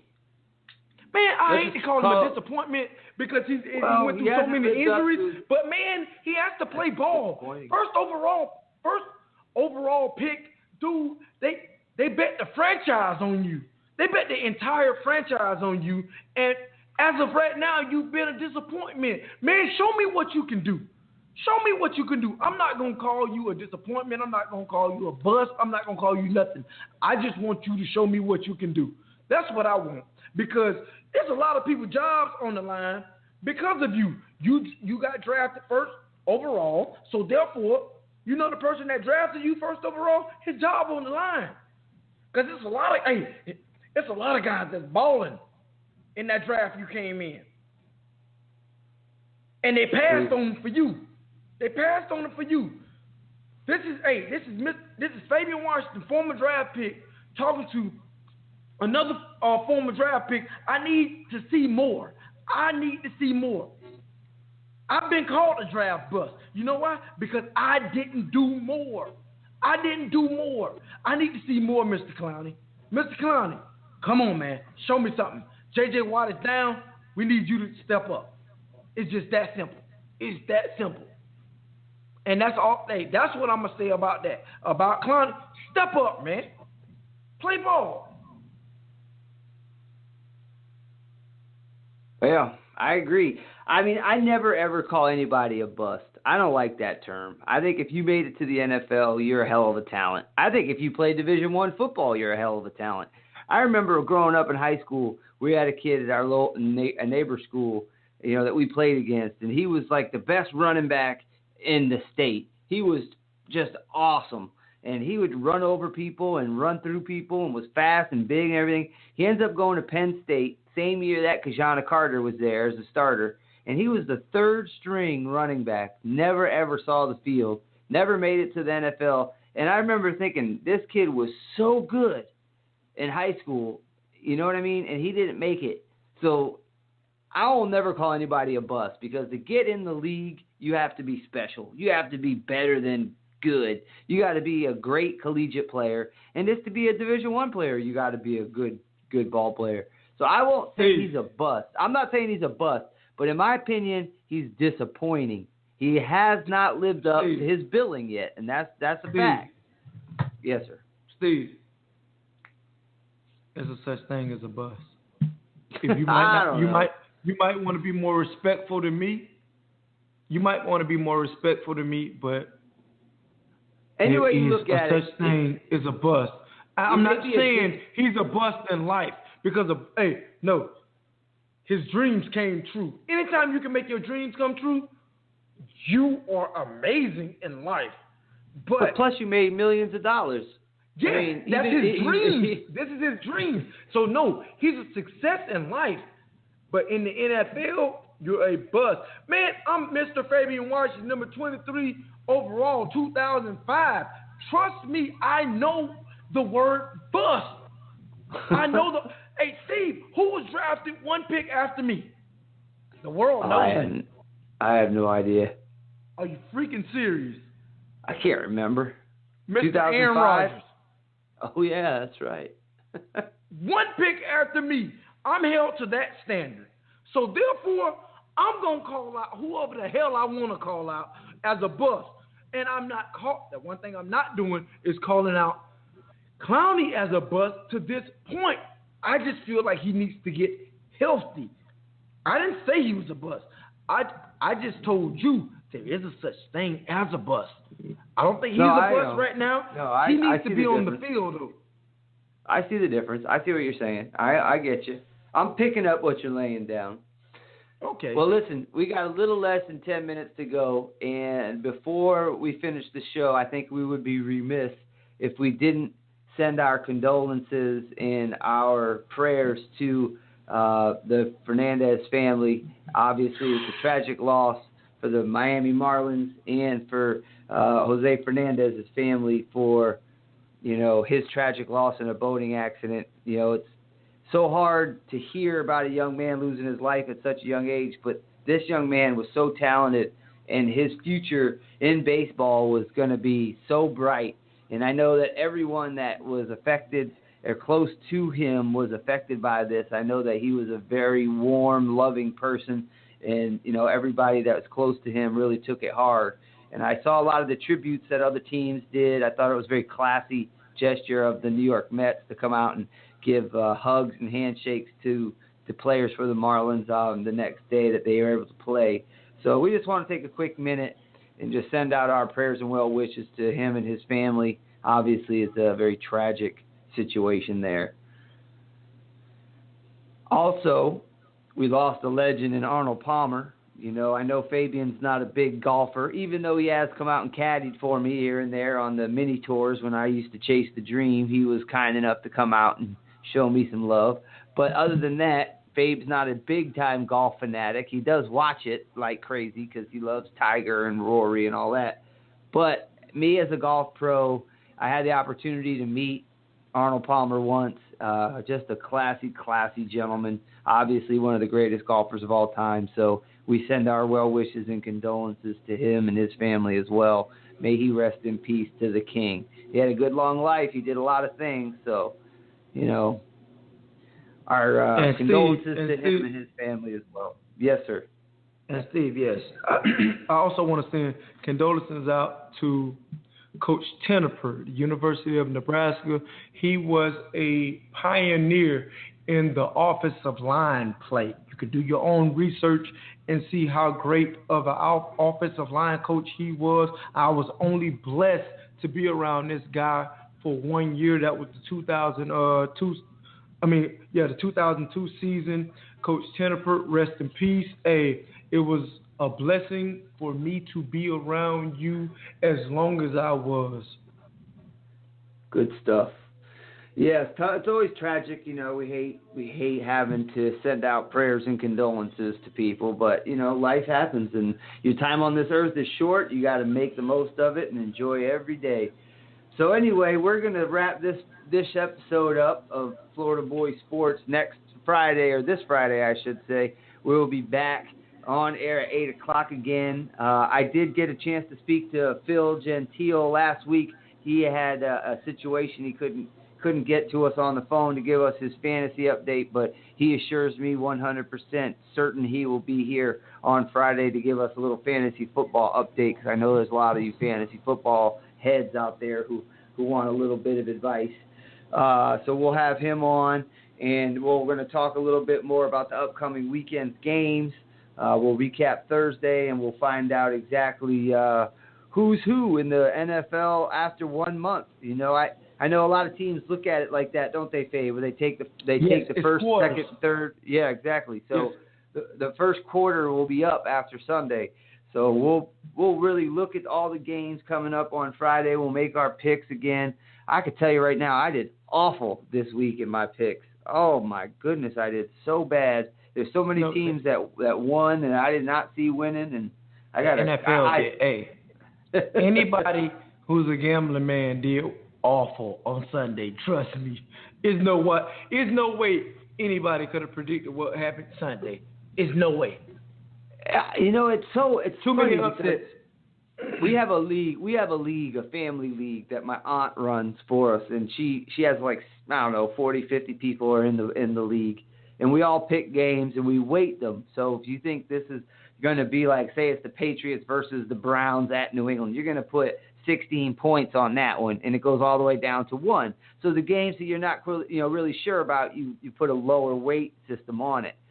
And I tell you what, I do so bad in that. And everybody always clowns me. Oh, you talk football. You used to have a football website. You talk football on the radio. You know, all these football players. But yet you always do so bad picking the game. Because you always try to use logic, right? You look at injuries. Yes. You look who's out. Exactly. You look at trends. And that has nothing to do with it. At the end of the day, Steve, they got to line up and play. That's it. So, anyway, we will see you guys on Friday. Babe, anything else you want to say before we head out? Nothing. Hey, see you guys Friday. Hey, and I will be much more and much better than I was today. That's the only thing I try to do. 2% better. There you go. I like it. You did good. I love your passion for the game of football. I think that is a great thing. You get me fired up. I'm ready to put the pat. No, let me stop. I couldn't play football. Hey, don't do it. Hey, don't do it, please. Don't do it. Yeah, I'm in my 40s. Every day I wake up right now. Hey, I wake up and it's bones I didn't even know I had hurt. And I know I'm hurting from golf. I can imagine what football would do. Oh my God. Anyway, all right, we'll see you guys on Friday. Thanks for tuning in. Florida Boys Sports for Fabian Washington. I'm Steve O'Reilly. We'll see you guys on Friday. Thanks for joining us. Florida Boys Sports.